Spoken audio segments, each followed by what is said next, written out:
PowerPoint'un 16-cı dərsində sizi salamlayıram. Və bugünkü məşğələdə biz fiqurlarla işləyəcəyik. Baxaq görək fiqurları PowerPoint'un slaydlarına necə yerləşdirmək olar və onları necə dəyişdirmək olar. Gəl bir dənə slaydı seçək buradan. Deyək ki,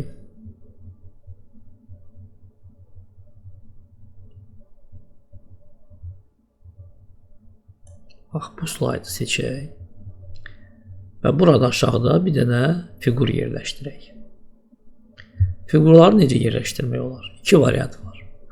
Главное Home tabından bax burada Risovanie, yəni şəkil çəkmə bölməsindən bu üç bucağı basırsınız və bu cədvəldən istənilən fiquru seçirsiniz.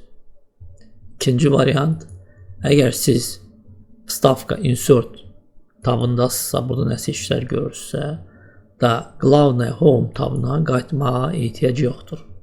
Buradan fiqur, yəni fiqurlar bölməsindən həmin pəncərəni açmaq olar.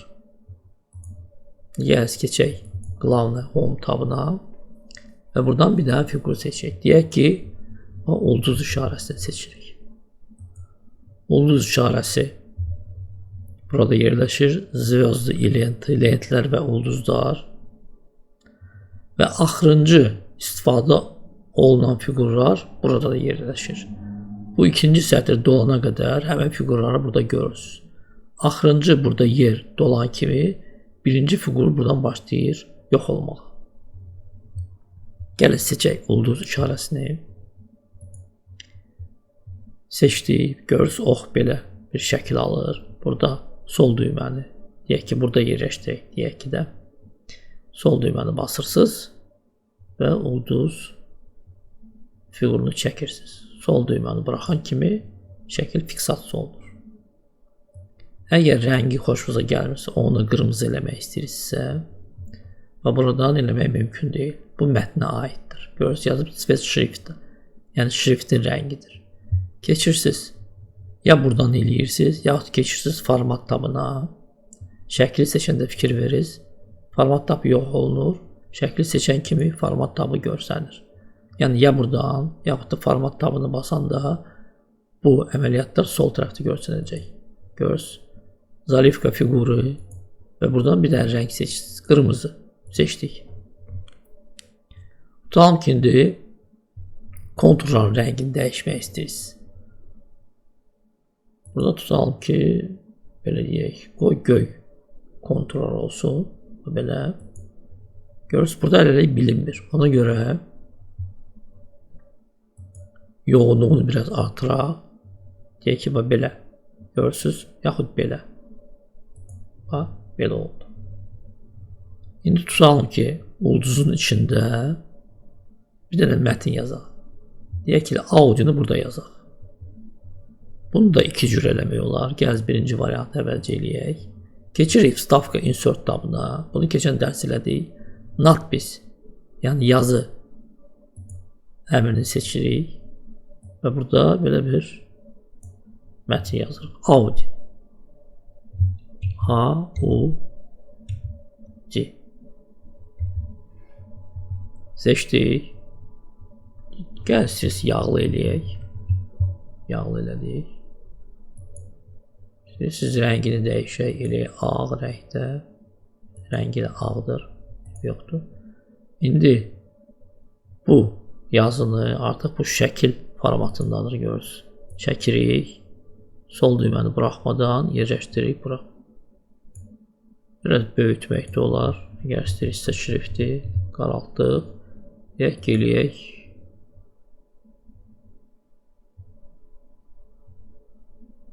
%28 qoyaq lazım. Belə və dartaq bura. Belə.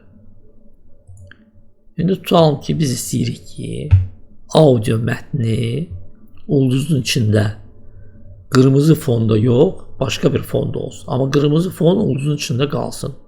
Bunu necə eləmək olar? Mətni qaraldırıq.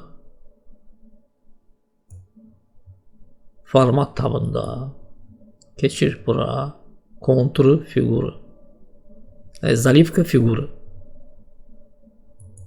Və buradan deyək ki, belə fon seçək. Qoy olsun belə göy rəng.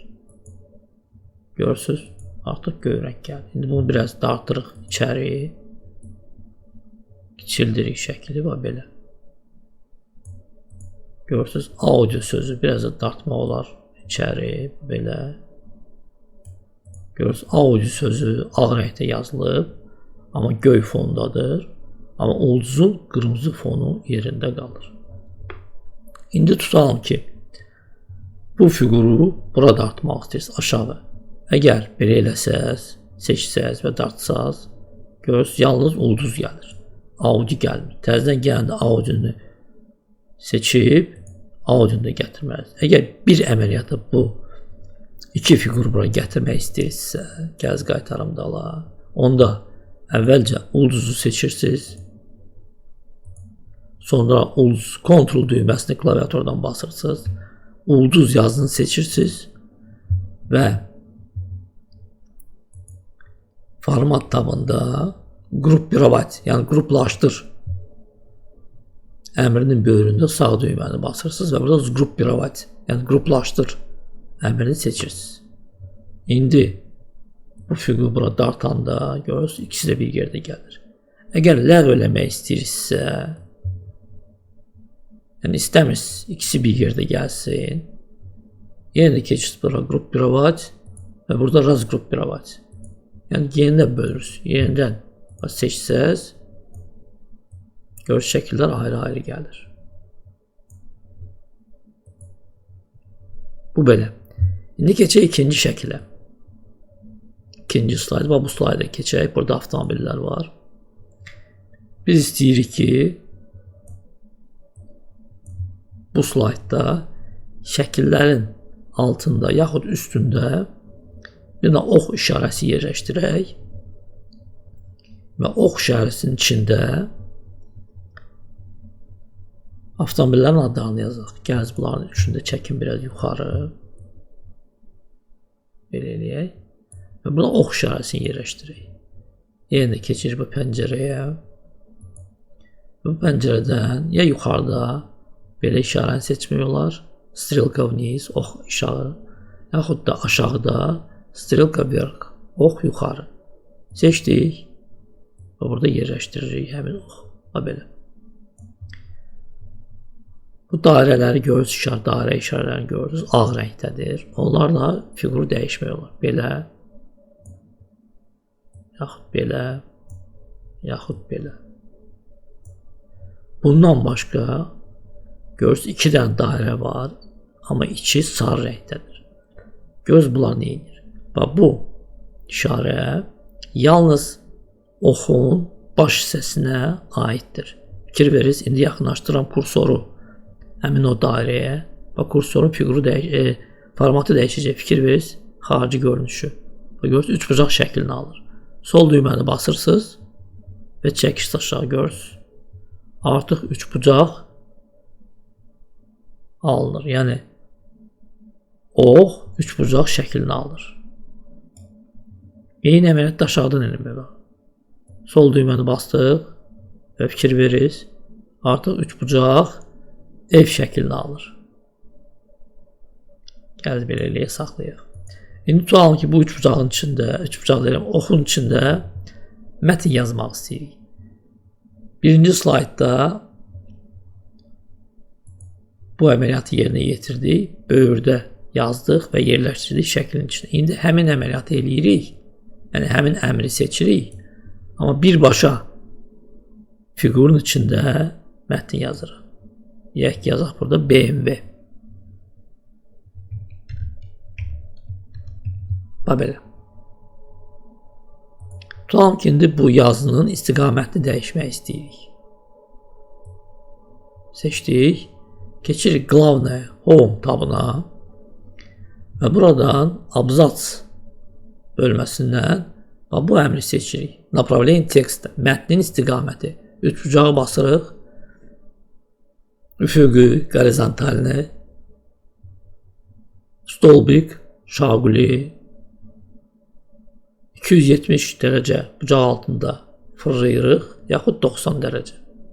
İndi fikir verirsiniz bura, görürsünüz üfüqü və şaquli bizdə eynidir. Görürsünüz eyni mətindir. İndi gəl bu fiquru biraz enini dəyişib, belə eləyib. Fikir verirsiniz, BMW oldu üfüqü vəziyyətində. İndi burada fikir verirsiniz, belə və belə görürsünüz, artıq fərq görsənir. Bu fiquru kopyalayıb burada yerləşdirmək olar və burada yerləşdirmək olar və adını dəyişirsiniz. Sonra burada Mercedes yazırsınız, burada Audi yazırsınız.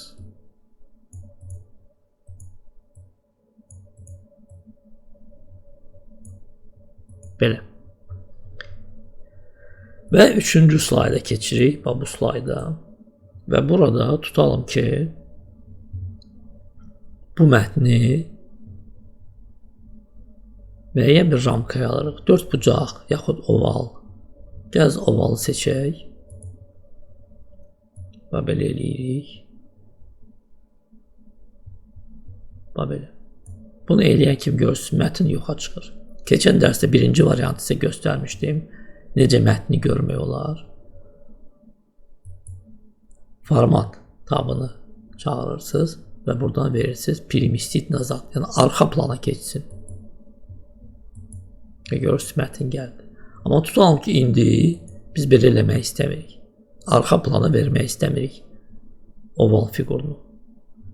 Keçirik bura stili fiqur, fiqurların stili və buradan 3 bucağı basırıq və bu işarəni basırıq. 3 bucaq və ox işarəsi. Belə bir pəncərə açılır. Zalivka. Buradan istənilən rəngi seçə bilərsiniz.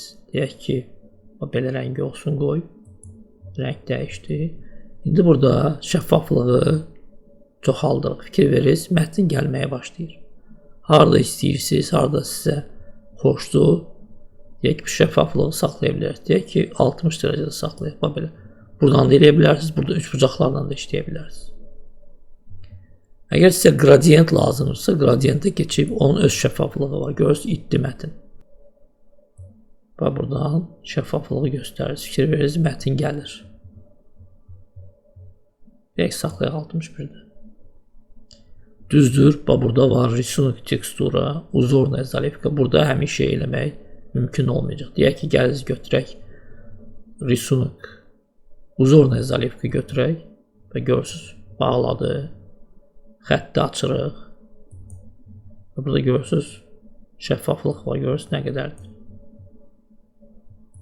Azaldırıq, çoxaldırıq, görürsünüz, mətn gəlmir. Burada yalnız birinci variant qalır. Primistit nazad, yəni arxa plana keçir. Onda mətn gəlir. Bununla bugünkü dərsimiz sona çatır.